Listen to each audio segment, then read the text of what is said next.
Hi, it's me Stephen again and welcome to my third vlog in SAC 7108 and I will be talking about the coaching process. My aim in this vlog is, first, to determine what is my coaching process based on my philosophy as a coach.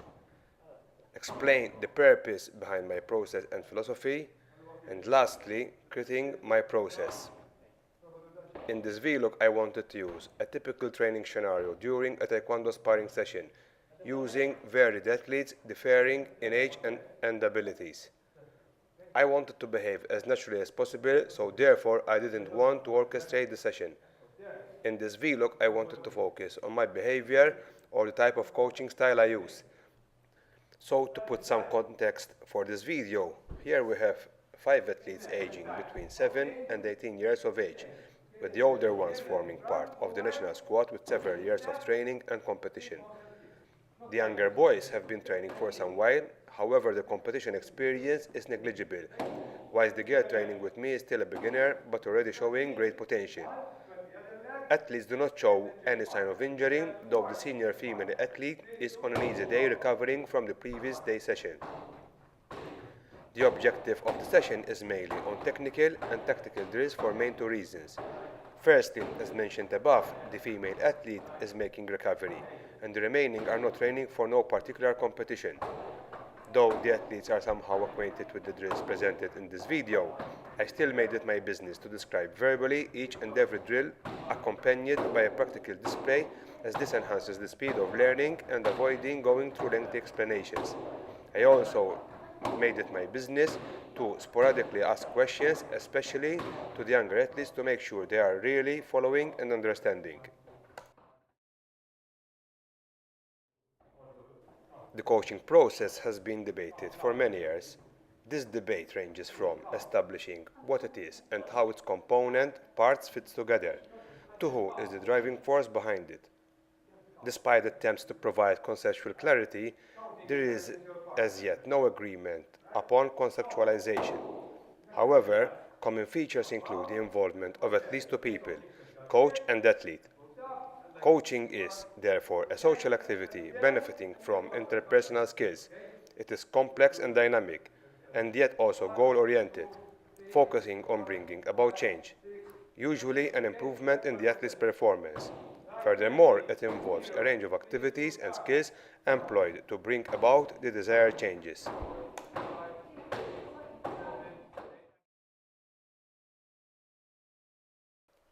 I strongly believe that a coach must first and foremost have a philosophy envisioning the future of the athletes. My philosophy as a coach is an athlete-centered one, mainly based on education.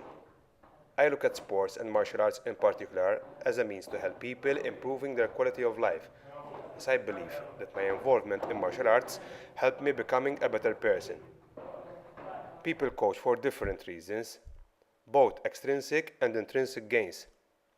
Extrinsic coaches look at the external rewards, however not always limited to money or material gains. This type of coaches are generally coach-centered, being prescriptive and espouses knowledge onto athletes, which can inhibit the athlete's learning process. Intrinsic coaching is based around the personal sense of satisfaction that can be achieved.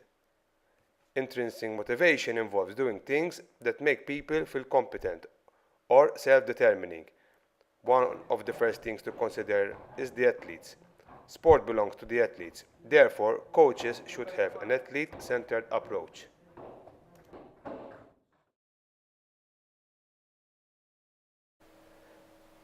Though the session presented in this vlog does not encompass all the dynamics of all my sessions, as these varies from class to class and from topic to topic. However, after analyzing the footage attentively, I came to the conclusion that the session presented is up to a certain degree in contradiction with what I believe is my coaching style. Good. Right, fella, change. Ready? Let's go. Go. This is it. 1. Yeah, go. Now. 1. Yeah. Fella, sicuro. 2. 3. 1. 4. Right, come on, higher. Lift higher. Lift higher. Remain upright.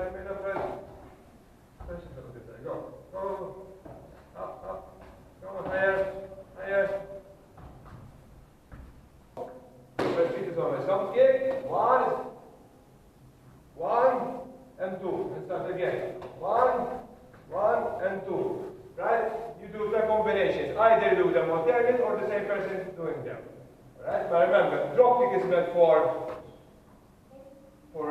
reach distance. Okay? Instead, crescent kicks are meant for close range. Okay, this is different. Why you use one and the other. I am a strong proponent of the cooperative style of coaching, trying to use an autonomy supportive approach. In the context of sport, numerous research studies have shown that coach behaviors have important motivational implications for their athletes. Margot and Vallerand contend that the creation of a motivational climate that fosters psychological need satisfaction is proposed to facilitate positive psychological well-being. For the purpose of this vlog, I will be analyzing my session against the basic needs theory, which is a mini-theory of the self-determination theory by Margot and Vallerand. Self-determination theory is an approach to human motivation and personality that attempts to address the how and why of human behavior.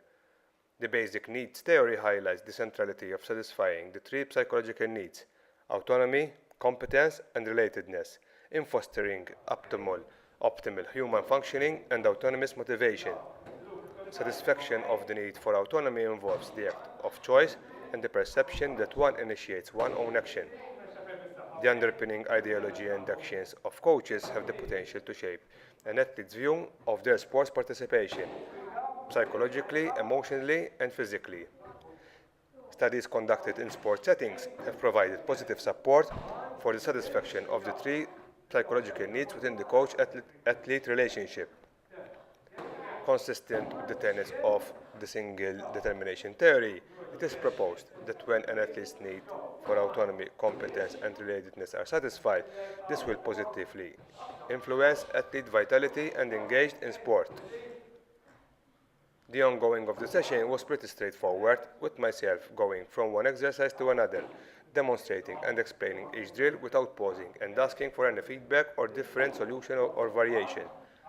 This could have been because I wanted to make sure to manage to complete the sessions program for the day and also to minimize time wastage from the older athletes. I believe that I failed to give the opportunity to my athletes to be autonomous and tapping their cognitive domain.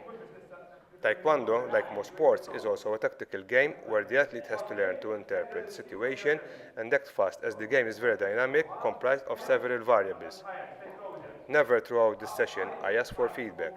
The basis of the self-determination theory proposes that coaches who embrace an autonomy supportive approach can contribute to psychological need satisfaction and subsequently adaptive forms of motivation that lead to positive athlete outcome, like increased persistence and improved performance. The latter part of the session consisted of conditional and free sparring.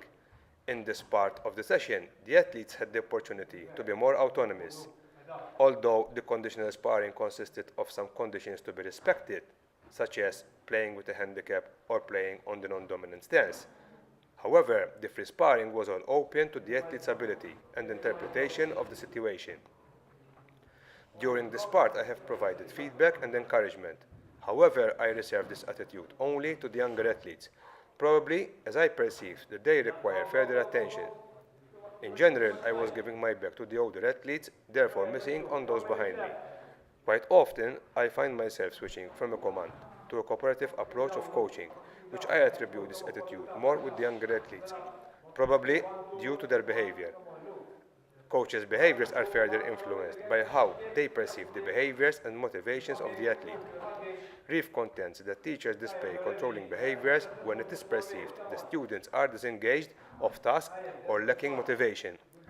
The passivity of the students during learning activities tends to promote episodic acts of controlling behaviors, even from teachers considered autonomy supportive.